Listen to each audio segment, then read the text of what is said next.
स्वागत है आप लोगों को कृष्ण टेल्स यूट्यूब चैनल में, जहां हम आपको देवी देवताओं के रहस्य, पुरानी संस्कृतियों की अनुसून कहानियां और अद्भुत जन विश्वास को नए अंदाज में सुनाते हैं। आज की हमारी कहानी है कुबेर देव। कुबेर देव के बारे में आज हम जानेंगे। कुबेर को धन और संपत्ति के अधिपति, धन के रक्षक और देवताओं के खजाने का रक्षक भी माना जाता है।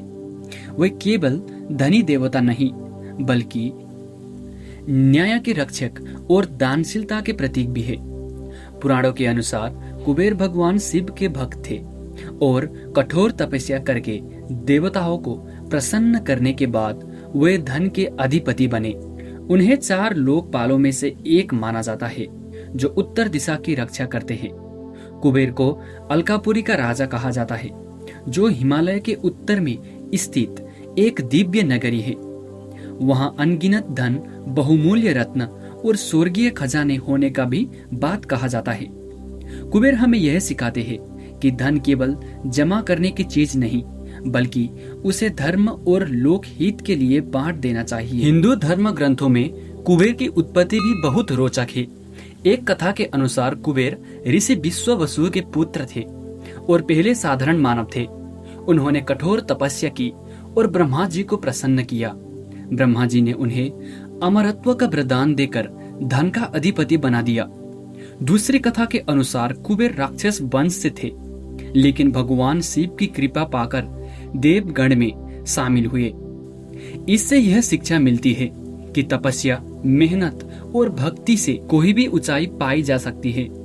कुबेर को यक्षों का राजा भी कहा जाता है और यक्ष वे प्राणी माना जाते हैं जो धन और खजाने की रक्षा करते हैं। रामायण में भी कुबेर का विशेष उल्लेख मिलता है। कहा जाता है कि कुबेर और रावण सगे भाई थे, लेकिन रावण में लालच और शक्ति की चाह बढ़ गई।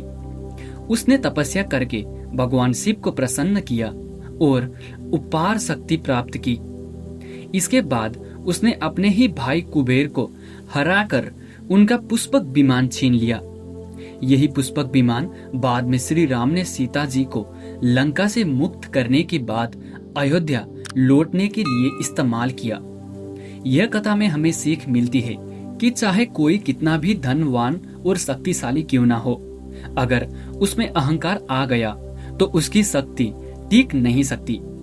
अंत में धर्म और सत्य का ही विजय होता है। महाभारत में कुबेर का जिक्र है। जब भीम हिमालय गए तब उनकी मुलाकात कुबेर से हुई। भीम बेहद शक्तिशाली थे, लेकिन कुबेर ने उन्हें संयम और विनम्रता का महत्व समझाया। इसका मतलब है कि जीवन में केवल बल नहीं, बल्कि धन और विवेक भी जरूरी है। कुबेर का संदेश साफ है, धन का सही उपयोग करें।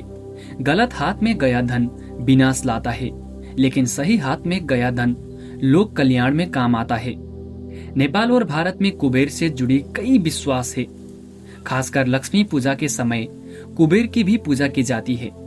व्यापारी लोग अपनी तिजोरी, खाता वहीं और दुकान में लक्ष्मी और कुबेर का पूजन करते हैं। इसका मतलब केवल धन कमाना नहीं, बल्कि धन को सुरक्षित रखना और धर्म के काम में लगाना भी है।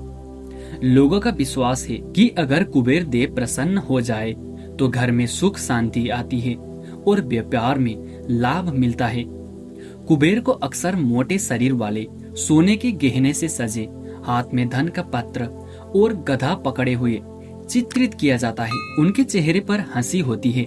यह रूप बताते हैं कि धन से सुख और आनंद मिलती है, लेकिन सच्चा आनंद तभी है जब धन बांटा जाए।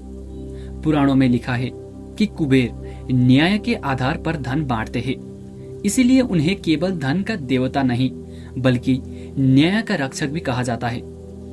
लोक विश्वास में कहा जाता है कि कुबेर की विशेष पूजा रात में दीप जलाकर और मंत्र जाप कर करना चाहिए। कुबेर मंत्र के बहुत शक्तिशाली माना जाता है। इसे जपने से घर में धन और बरकत आती है। बहुत से साधक अपने घर में कुबेर यंत्र रखते हैं, जिसके बारे में माना जाता है कि यह नकारात्मक ऊर्जा को दूर करते हैं। कुबेर देव केवल धन के स्वयं नहीं, बल्कि जिम्मेदारी के प्रतीक भी है। अगर धन कमाया गया और उसकी सही उपयोग नहीं हुआ तो वही धन विनाश का कारण बन जाता है।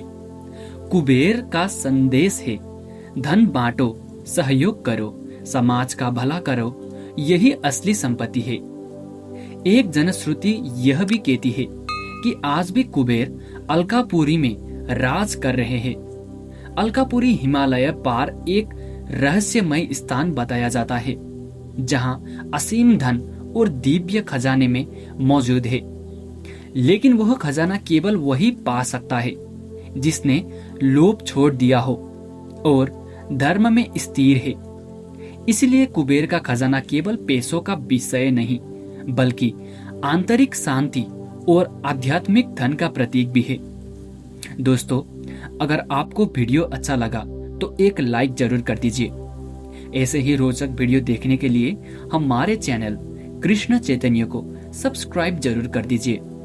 मिलते हैं अगले वीडियो में।